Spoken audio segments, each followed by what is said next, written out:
Welcome to Literary Libations with Librarians, and this time we're excited to celebrate the fact that July is Anti-Boredom Month, and the books that we're going to share are anything but boring. If you're interested in any of the titles that we share, there's several different ways to go about getting your hands on them. The first is to contact your local branch of the Monroe County Library System and talk to the staff there, and they'll be more than happy to assist you. The second, if you'd prefer to do it yourself and you're interested in a physical version, a hardcover, or paperback, or an audiobook on CD, you can go straight to our online catalog, and that address is on your screen now.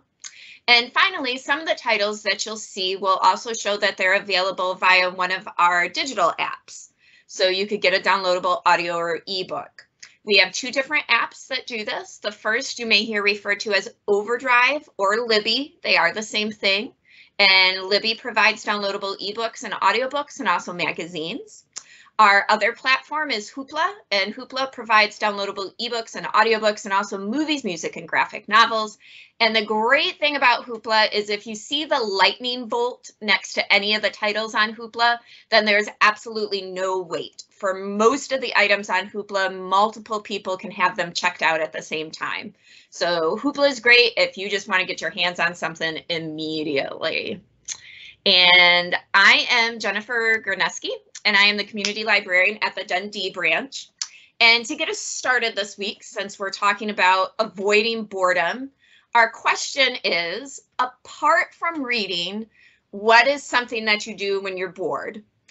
And I am not actually a very exciting person, and so usually if I'm bored and I don't want to get up and actually do something, sometimes I'll bake, sometimes, I'll take the dog for a walk. I nap. I am if napping were an Olympic sport, I feel I could get the gold medal.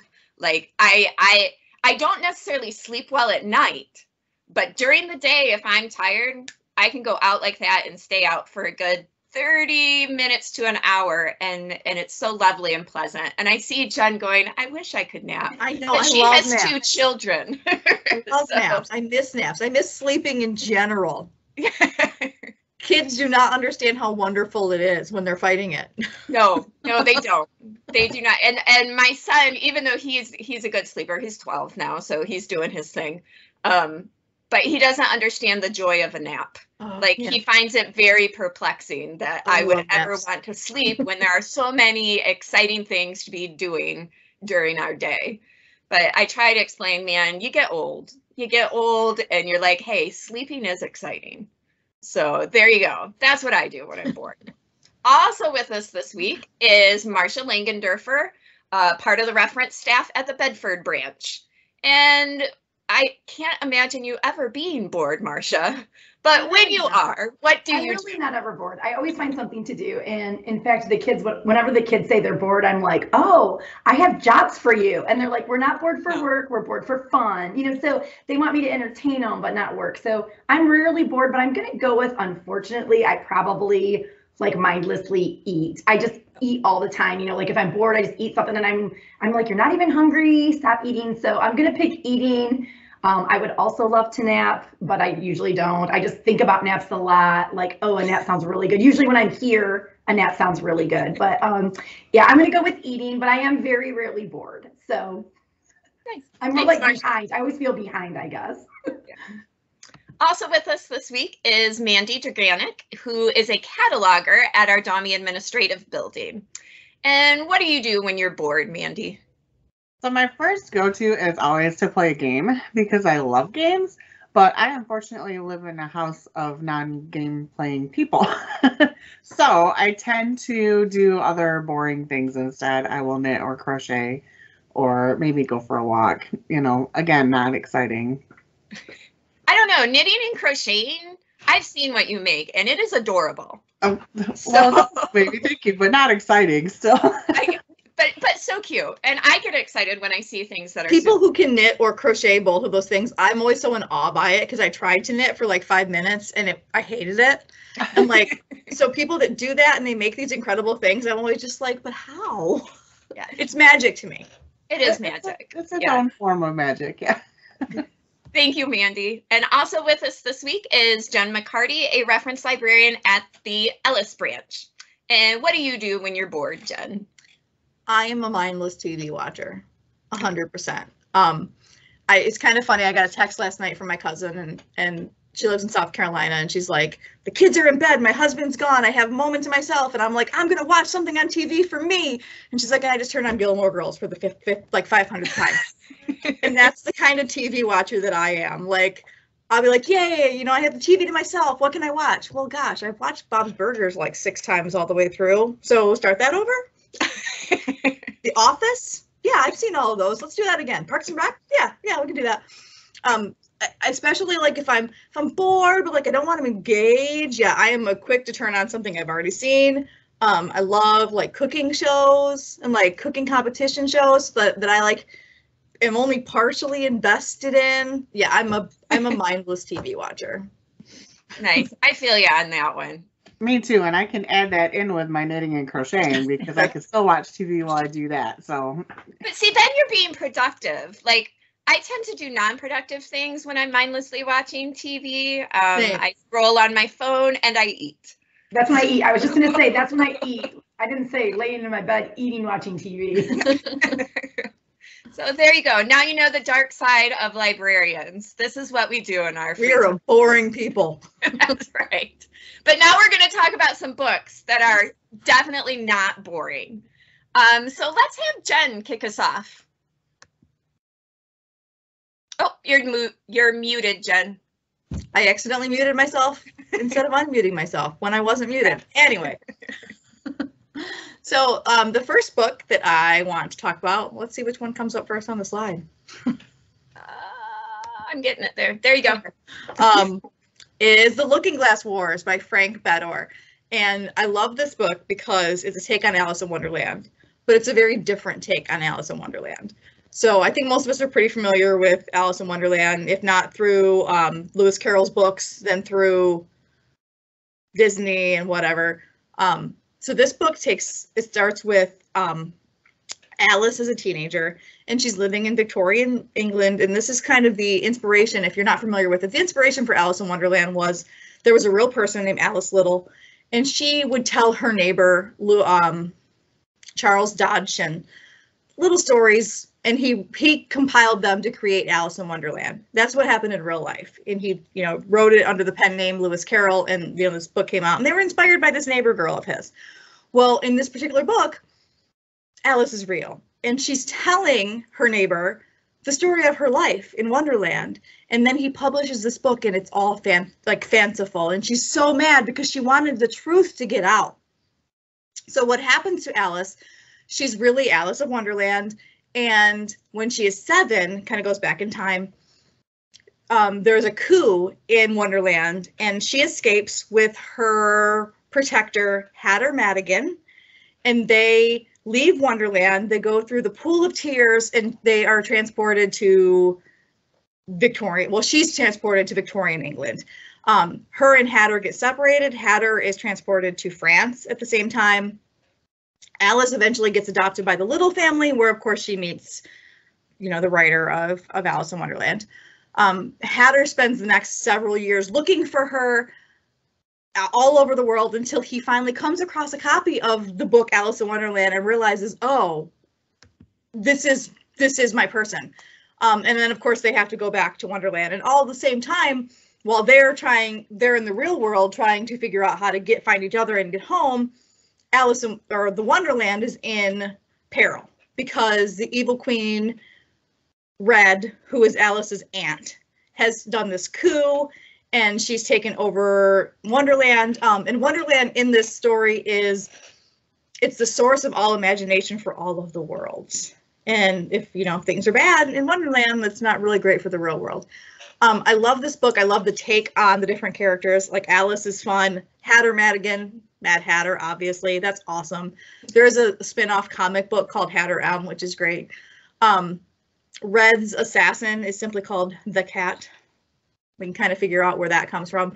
The land itself is like a matriarchal society. Obviously, the women are in charge, but it's also based on, it's like a class system.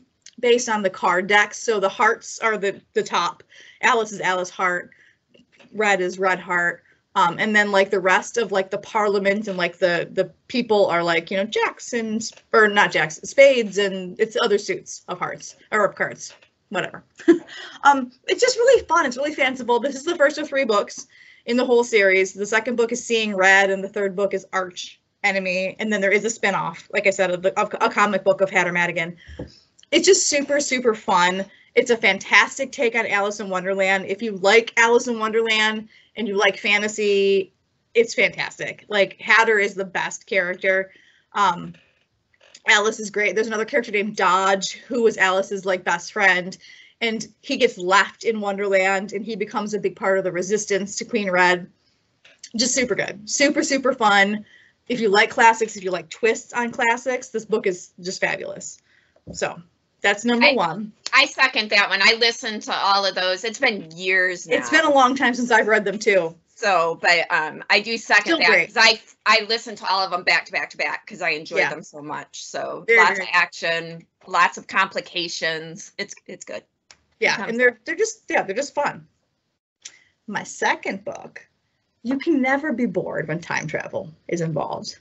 So my second book is called Here and Then and Now by Mike Chen. And this book starts with Kin, who is, he's like a secret time agent. Basically, it's set in the future, and in the future, time travel has been discovered. It's not widely known, however, but there are certain people who are time agents who will travel back and forth through time to stop events that are going to mess things up. So, hey, I figured out the time, you know, I'm 200 years in the future, I figured out that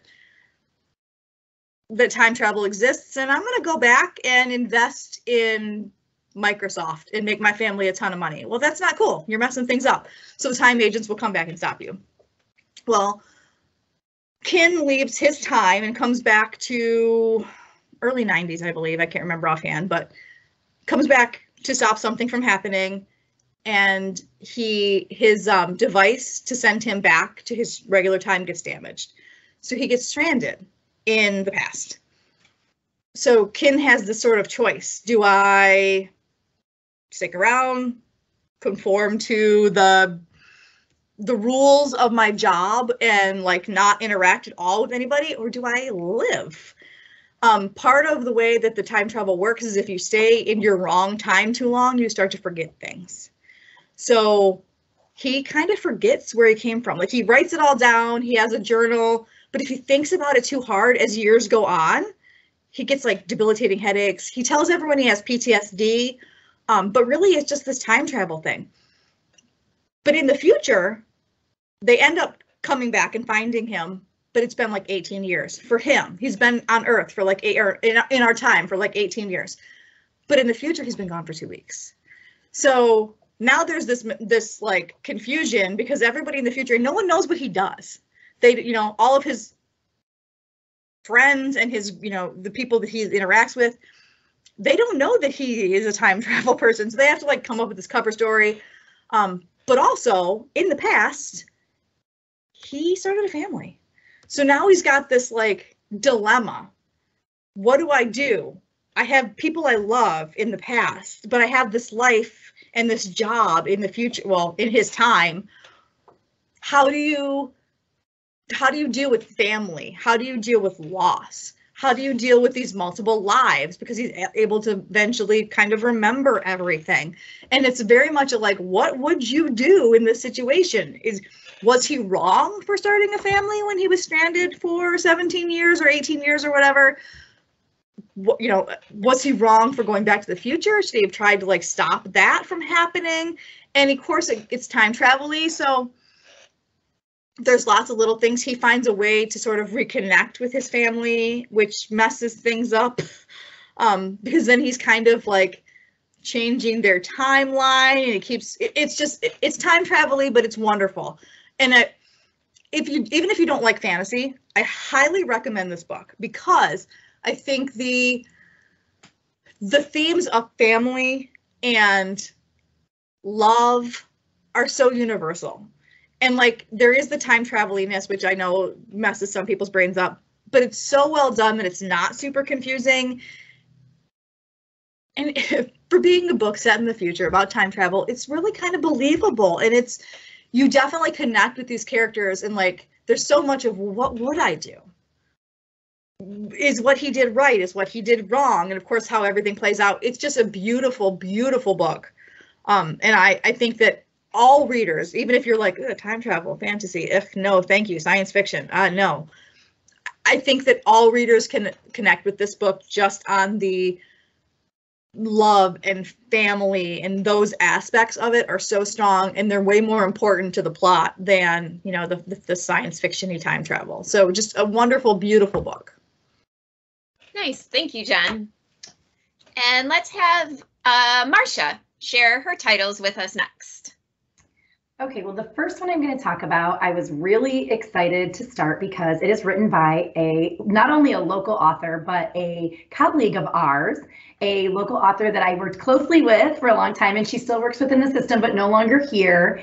And Christine Allen, and I have loved going on this journey with her because, you know, this book, or this series of books, has been a long time coming. She has done multiple writers workshops, she's done programs, she's done amazing teen events. So she's just a really wonderful, the author's wonderful in the first place, and I love that I know her. So I was so excited to read her new book. And and luckily she puts right on the cover that it says Tried and True Book 1, because we're currently discussing this for my book club next month, and a couple of them read it ahead of time and said, oh, I got to the end and I didn't know it was a trilogy. So spoiler alert, it is the first of a series, and the second one's not released till the fall of this year. So you can't really binge read these.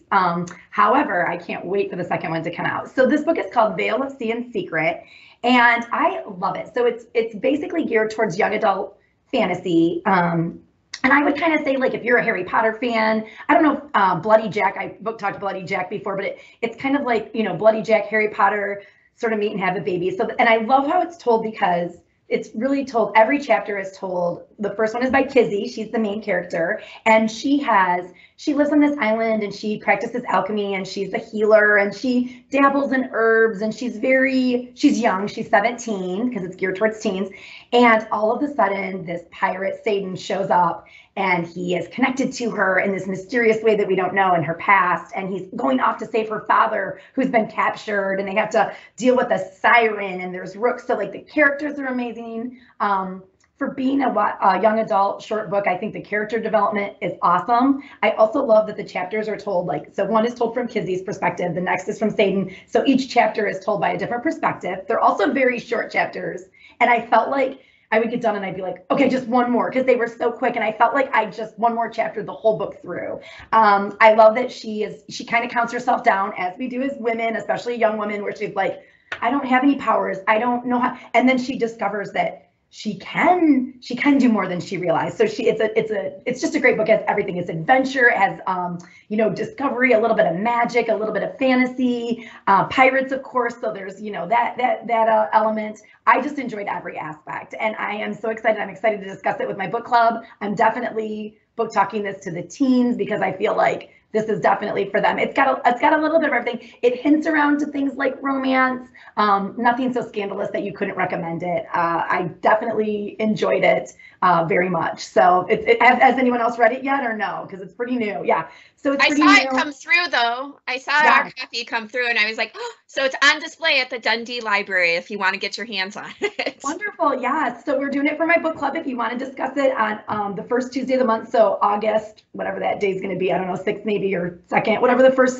Tuesday of August is at Doolittle's. And so far, like I said, I got it early, so I gave it to him early for the summer, and we read it really quickly, and I am so excited. And I'm so excited to have Christine along on this journey, because I feel like, you know, not to exploit her, but, you know, book signing, author conference, come speak to the teens. So I love that I already know this author and love her work. It's very well done. It also made me feel like maybe I could take some lilac and marigolds and I could mesh them up and make something, you know, it makes me kind of want to make a potion or cast a spell. So it's very fun and very, very adventurous. I was definitely not bored for this one. And then the second one that I was going to talk about, I think I always book talk Stephen King. I don't know. I just love him and I go back to him. And I think nothing about Stephen King is boring. I mean, you might think he's scary. You might think he's crazy, but you would never say any of his work is boring. I don't think. So I basically would go with anything but him. And I also love to point out that he wrote as Richard Bachman because it's pretty well known now. I think once it kind of came back and they started making his stuff into movies and, but at the time he wanted to, that was his pen name. So I love to go back and read. I always say The Running Man. That's the one I picked because it was in our system. I feel like The Running Man was kind of the original Hunger Games. I mean, it was a poor society. It was fight to the death, and it kept you on the edge of your seat. And just because I have to remind myself that just because I read this book 35 years ago, just because I read this book so long ago, there are still new and young teens who have not. So for me, I have to remember it's old to me, it's new to them. So I constantly am reinventing, and especially when the kids will say, oh, I loved it, or did you go see the new It yet? And I'm like, well, did you know? And so I love to just explore the Stephen King world to people who love that kind of book. So I always say The Running Man was kind of the original Hunger Games, fight to the death. It's a little graphic, but it's very fun. And anything. And I just love to say, look into Richard Bachman. He wrote the one I really want to talk about. We don't own in the system was called The Long Walk by him. But I just feel like if you can get your hands on like a set of books by Richard Bachman, aka Stephen King, you're not going to be bored. You might be a little scared, but you're not going to be bored. The mention of The Long Walk, I read that one as an adult, and I don't remember. It was probably on a list because of the Hunger Games somewhere, and I was like, and I like Stephen King anyhow, and I picked that one up, and I was like, you wouldn't think that a bunch of teenagers just being forced to walk at, I don't remember, 3 miles per hour forever would be that interesting, because you would think, whoa, that's really exciting. Yeah. Holy cow. Yeah. It's horrific. That's the one I wanted to do. But we didn't own it in the system because I was like, should I do this one? But that's the one I wanted because I thought the same thing. How hard can it be? You walk for 3 miles at 4 miles an hour. Right. And then they had to keep a certain speed up. I don't remember what it was, but it was so good. And yeah, that one is really good. And even though we don't currently own it in the Monroe County Library system, please know you can contact your local library and they will get a copy for you from our statewide system. So it is not out of reach. We can get you a copy. but I definitely think a lot of his books have that underlying theme of, horrific circumstance, something so simple. You take such a simple concept and it becomes horrific, and so definitely those are definitely not boring. Definitely. Agree. Thank you, Marcia. And let's have Mandy share her anti-boredom titles. So I don't know which one you have first, if it's the adult one or the kids one. The adult one. Okay, so I actually debated this because this is totally not my typical kind of book.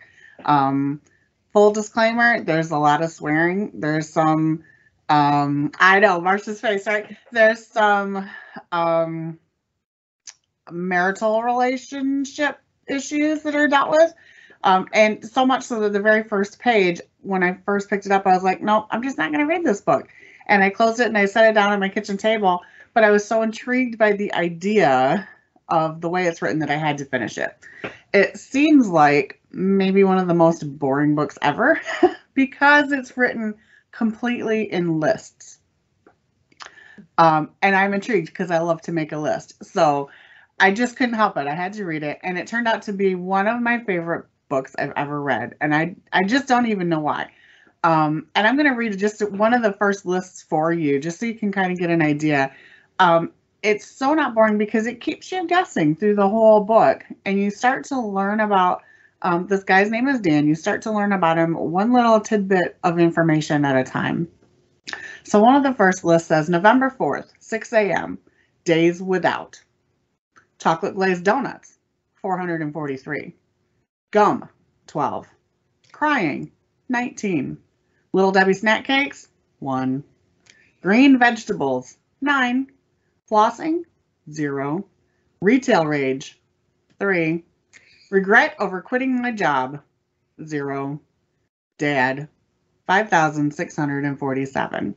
So right away, you learn a whole bunch about him. And now you're like, well, what happened to his dad? And why did he quit his job? And why does he hate quitting his job?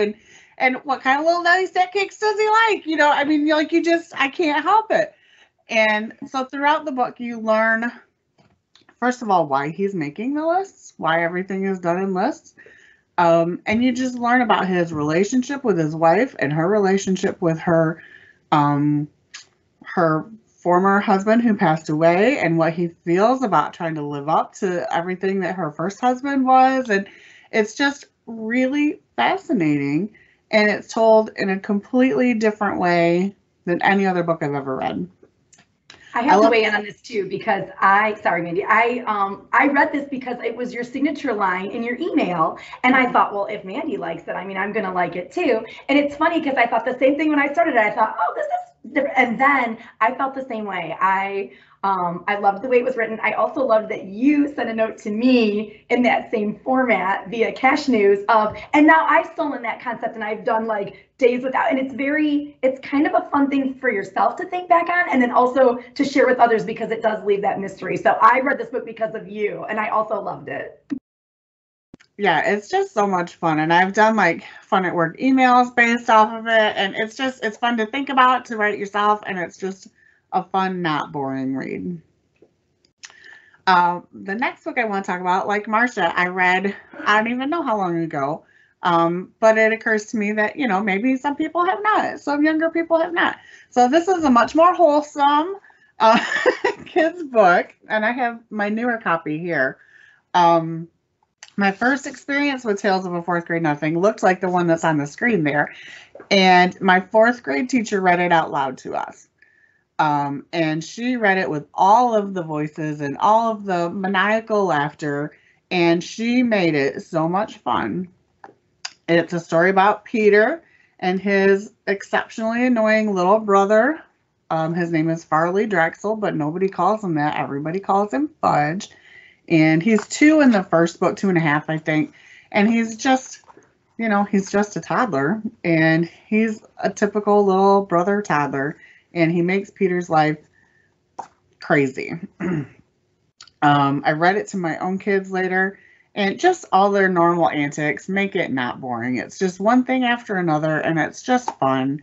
And when you throw in all the voices, and you know, because Fudge is only 2.5, so he doesn't say Peter, he says Pita, and you just make it fun when you read it, and the kids love it. And I don't even know, there's several books in the series. I know there's Tales of a Fourth Grade Nothing, and then Super Fudge and Double Fudge, and then there's one where their friend comes in and the book's more about her.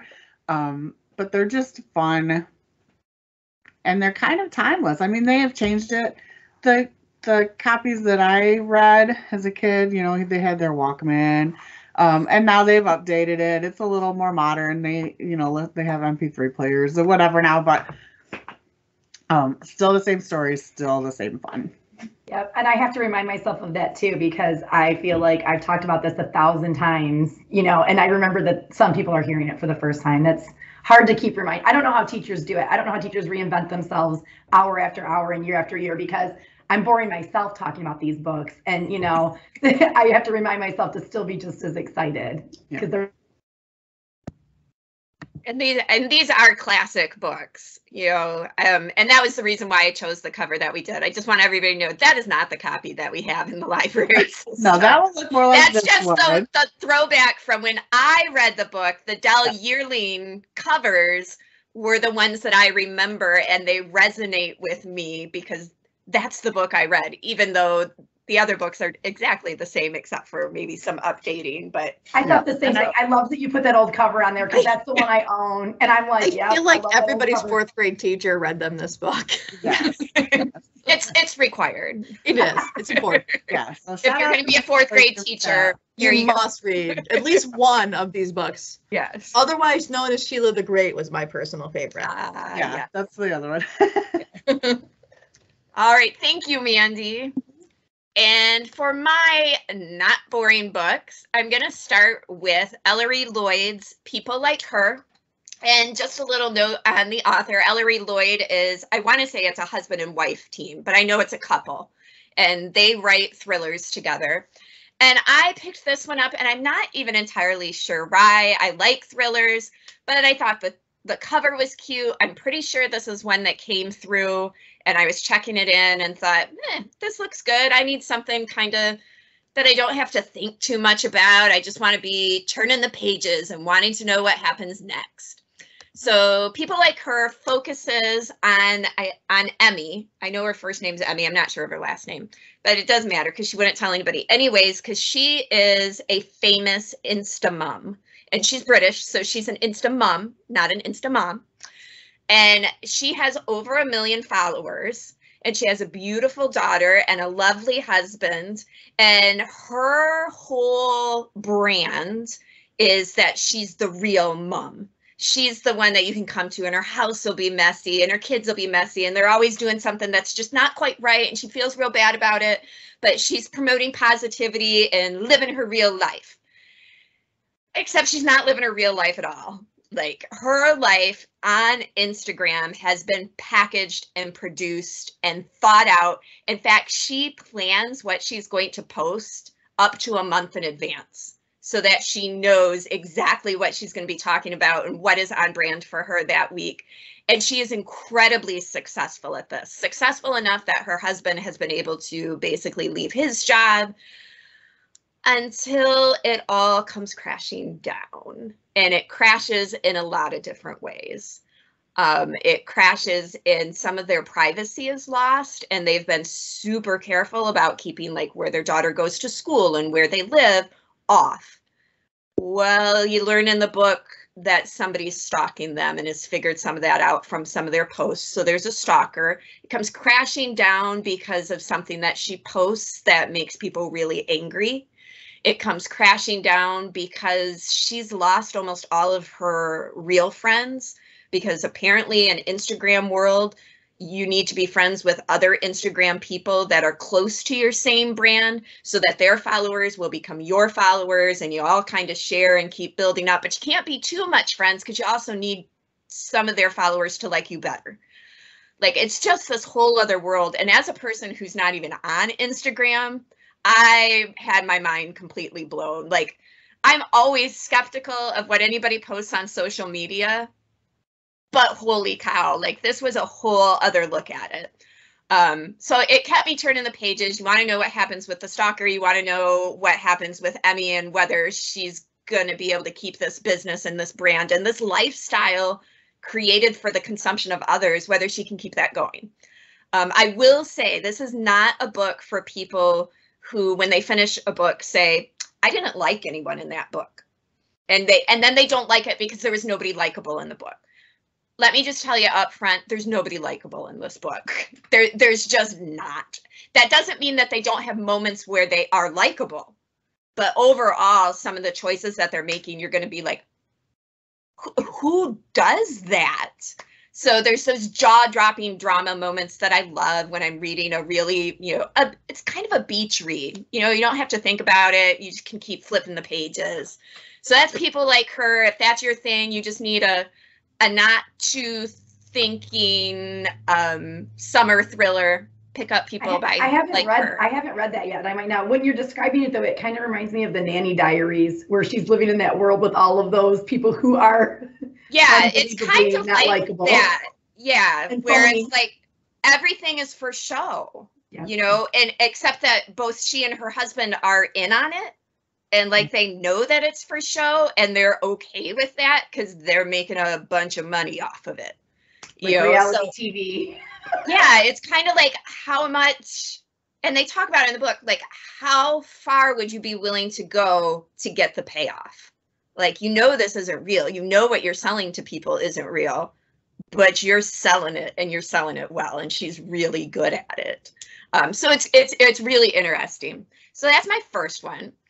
Now, my second one is a book that I have been wanting to talk about, but couldn't really find a topic where it fit, because it's not the sort of book where you're like, hey, so this book about one of the, an American female serial killer is super great. Like, how do you tell people that? So the only reason I picked this book up is because I saw the cover and I loved the title, In the Garden of Spite. The things that we do to spite others. And then the tagline of the book is so awful, it's good. So the tagline there says, man shall inherit the earth unless she kills him first. Like, come on, how can you not pick up that book if you are a thriller horror lover person like me? So, and it also makes me happy that in talking about this book with a colleague, she was telling me about this amazing historical fiction book that centered on a woman who, I can't remember if she was a doctor or a nurse, but this woman went on and she changed the world. And I was in the middle of reading In the Garden of Spite, and I looked at her and said, well, I have a book that's the exact opposite of that. Because she's awful. She does, you know, there's not a whole lot of redeeming things to Belle. And her name is Belle Gunness. You can look her up online. I didn't know anything about her going into this book. I had no idea that she existed. I literally picked up this book because of the cover and that tagline. Turns out from about the this is actually based on a real person? Awesome. Which makes it even better. From the 1890s until she passed, or did she, in 1908. Belle Gunness was murdering men. And the way she went about doing it is fascinating. And as it's my description of the book and my book review, it's sensational, it's melodramatic, it's horrifying, and it is really, really horrifying. Some of the descriptions of what she does are horrifying. If you are not a horror person and violence is a trigger for you, don't pick this book up. I would not encourage you to do that. It is horrifying and it's lurid. All I can think of is that it's like looking at a gossip rag and you just can't turn away, even though you're like, this isn't good for me. This isn't good for anyone. And yet I am turning the pages because I need to know what happens. And then on top of that, it is based on a real woman. And I don't want to give too much of that away. I will say the author put in a lovely author's note at the end that says exactly what they can verify through fact, you know, that they've got resources and these are things that happened in newspapers from the time and all of those things. And then what are the things that she took artistic license with and added into it. But it really, I read this in probably, I think it was 2 to 3 days. And again, it's not necessarily great writing. It's probably not a historical figure that we all need to know about, but I couldn't put it down. It was definitely not boring in any sense of the word.